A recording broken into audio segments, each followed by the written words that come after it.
passive income, di mana kita bisa menghasilkan uang tanpa kita terlibat secara langsung dengan kegiatan operasi bisnis tersebut. Oke, halo semuanya, welcome back to my YouTube channel. Kenalin, nama aku Andika Failah, tapi kalian bisa panggil aku Tuki. Aku merupakan mahasiswa dari jurusan Manajemen Unpad angkatan 2019.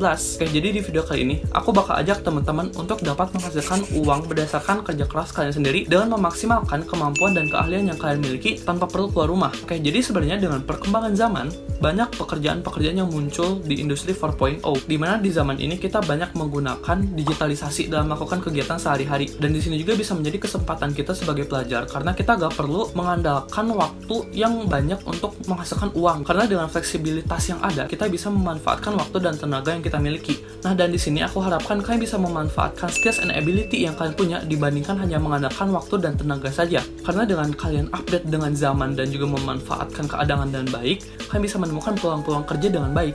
Nah, sebelum memasuki videonya, kalian bisa dukung aku dengan cara klik like, komen, dan subscribe ke YouTube channel aku, serta nyalain lonceng notifikasinya biar kalian gak ketinggalan info menarik dan juga bermanfaat ke depannya. Oke, jadi saran pekerjaan pertama dari aku adalah freelancer. Ini merupakan kegiatan di mana kita memberikan jasa kepada pihak yang membutuhkan. Contohnya ini bisa macam-macam banget ya teman-teman, kayak misalnya scriptwriter, desain grafis, ilustrator, fotografi, dan lain-lainnya. Sesuai dengan kategori hobi yang teman-teman punya. Keuntungan dari freelancer ini adalah yang pertama, pastinya teman-teman bisa menghasilkan uang ya berdasarkan hobi yang teman-teman miliki. Dan yang kedua, kalian bisa mengasah kemampuan kalian seputar hobi yang kalian sukai itu, karena dengan jam terbang yang banyak, kita juga bisa menghasilkan performa yang jauh lebih baik lagi. Tips aku dalam menjalankan pekerjaan sebagai freelancer ini adalah kalian perlu pintar-pintar dalam membrandingkan diri kalian dalam platform yang emang sesuai dengan pekerjaan kalian ini gitu. Bisa lewat Instagram atau LinkedIn atau media-media lainnya. Dari sini kan teman-teman bisa dapat exposure di mana ini bisa menjadi kesempatan buat orang-orang yang membutuhkan jasa kalian ini tahu, wah ini ternyata portofolio dari si orang ini gitu, dan kayaknya cocok deh untuk kita ajak kerjasama gitu. Nah, yang kedua adalah investasi. Nah, mungkin buat sebagian orang, terutama buat pelajar, mungkin belum begitu familiar sama istilah yang namanya investasi. Nah, bisa dibilang investasi ini merupakan passive income, di mana kita bisa menghasilkan uang tanpa kita terlibat secara langsung dengan kegiatan operasi bisnis tersebut.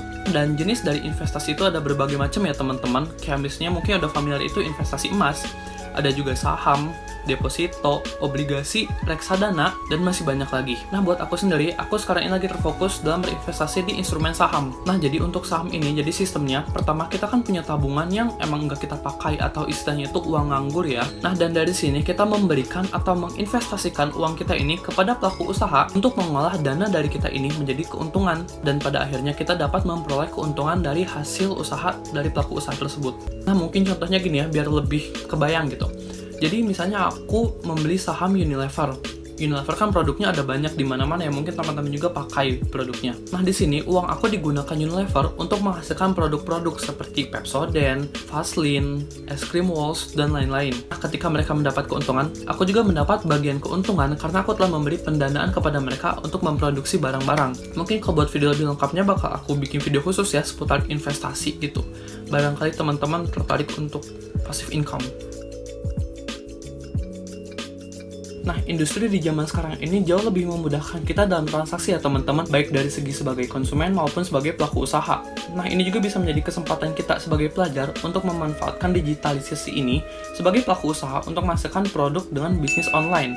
Nah, dari sini kita harus menghindari pemikiran-pemikiran konservatif terkait bisnis, di mana bisnis itu harus membuka toko dan kita harus stay di dalam toko tersebut. Enggak selamanya kayak gitu ya teman-teman, karena sekarang kita bisa lebih fleksibel lagi dalam menjalankan bisnis, terutama bisnis online. Karena sebagai pelajar, kita perlu pintar-pintar dalam mengatur waktu kita gitu, di mana satu sisi kita harus menjalankan kewajiban kita sebagai pelajar untuk belajar, tapi di sisi lain juga kita bisa mengatur kemampuan kita dalam berbisnis dengan mengandalkan bisnis online ini. Nah, dari sini aku punya dua rekomendasi dalam menjalankan bisnis online. Yang pertama adalah bisnis yang produknya merupakan original hasil karya teman-teman sendiri. Maksud dari produk original ini adalah teman-teman membuat bisnis di mana dari awal kalian membuat model bisnis itu sampai akhirnya nyampai di tangan konsumen, itu itu merupakan tanggung jawab teman-teman. Dan di sini kalian juga mengatur operasi bisnisnya, keuangan, sampai pemasaran produk tersebut. Nah, memang ini kelihatannya agak berat ya, tapi di sini juga bisa mengasah kemampuan kalian, terutama dari jiwa entrepreneurship kalian ya, dan banyak yang bisa kalian pelajari dari berbisnis secara original ini. Nah, yang kedua adalah dropshipper, di mana di sini kalian menjadi pihak ketiga sebagai perantara antara produsen dan juga konsumen. Ini merupakan solusi yang tepat bagi kalian yang ingin berbisnis tanpa modal, karena kunci yang diperlukan oleh dropshipper adalah kemampuan pemasaran yang baik. Nah, di sini kalian akan mengasah kemampuan kalian dari segi pemasaran, di mana kalian harus membuat strategi dan juga mengkomunikasikan produk dari supplier kepada konsumen dengan baik. Oke, soal content creator, jangan selamanya berpikir kalau content creator ini merupakan orang yang pede menampakkan mukanya di depan kamera dan juga jago ngomong dan juga memiliki penggemar yang banyak.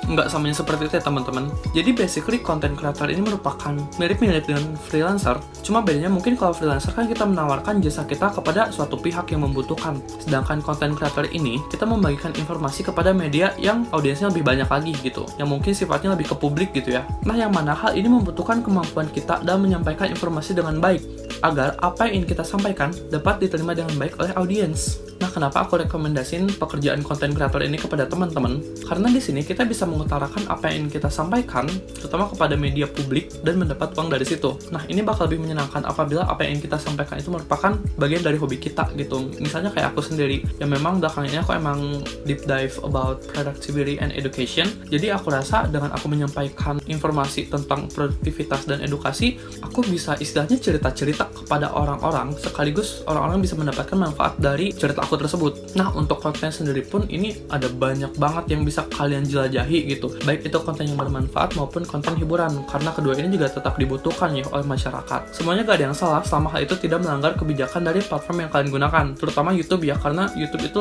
cenderung lebih strict kebijakan-kebijakannya. Kak, aku gak pede pasang muka, kak, aku gak jago ngomong, gak masalah.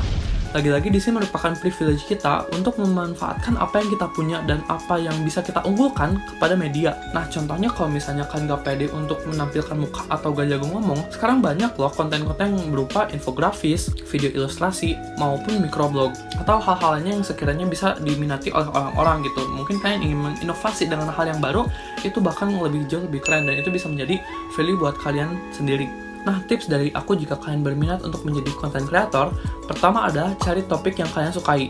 Saranku emang ini berdasarkan apa yang kalian sukai, karena dengan hal yang kalian sukai, kalian bisa suka dengan kesukaan kalian itu. Nah, kedua, tentukan value kalian. Dimana maksud dari value ini adalah apa poin yang kalian punya yang menjadi poin pembeda dengan kompetitor-kompetitor dengan topik serupa. Dan yang ketiga adalah eksekusi.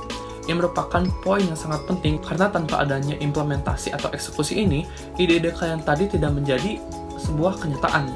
Nah, jadi kesimpulan dari aku adalah manusia itu memang kompleks ya. Skills, ability, and knowledge itu bisa sangat beragam antar satu orang dengan orang lainnya, dan masing-masing dari itu bisa menjadi peluang yang berbeda dan menjadi kesempatan sendiri buat kita. Jadi gak usah khawatir kalau misalnya kalian merasa insecure ketika orang udah menghasilkan uang berdasarkan kerjanya sendiri gitu, karena orang-orang itu ya punya cara mereka sendiri untuk menghasilkan uang gitu, dan kalian juga memiliki cara kalian sendiri untuk mengeluarkan nilai-nilai yang kalian punya dengan ya tadi keterampilan, kemampuan, dan pengetahuan kalian.